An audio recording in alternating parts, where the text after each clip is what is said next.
On était resté sur juste la performance du départ où je danse autour un petit peu de tous les projets et on s'était dit qu'au niveau des transitions on n'arrivait pas à tout bien amener le public et on s'est dit vu que je danse au début et que je suis assez visible comparé au reste du groupe, autant amener les gens, amener le public et créer une sorte de petite histoire en même temps.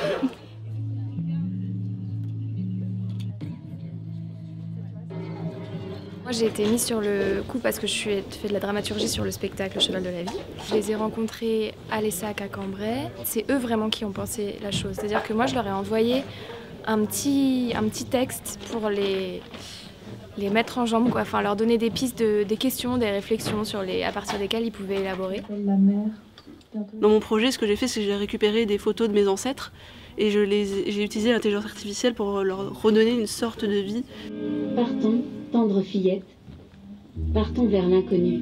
Des conseils de quelqu'un qui est extérieur à notre section, on fait principalement de design graphique, mais avoir une comédienne avec nous, ça permet d'avoir une autre vision.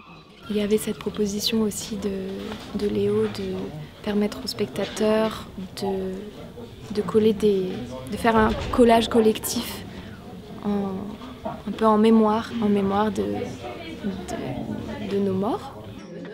À partir du rituel, de la question du rituel, ils sont basculés un peu dans la question du souvenir.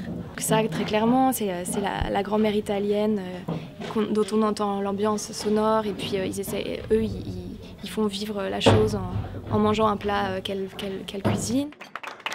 Moi ça m'a beaucoup apporté parce que je faisais de la danse depuis que je suis toute petite et j'avais envie justement de retransmettre un petit peu la danse dans la performance et donc du coup moi c'était juste un plus au départ et au final je me rends compte que c'est une voie vers laquelle j'aimerais bien partir justement après. C'est en me rendant compte ces dernières semaines avec le filage du spectacle que je me suis dit j'aimerais bien partir dans ça plus tard au final.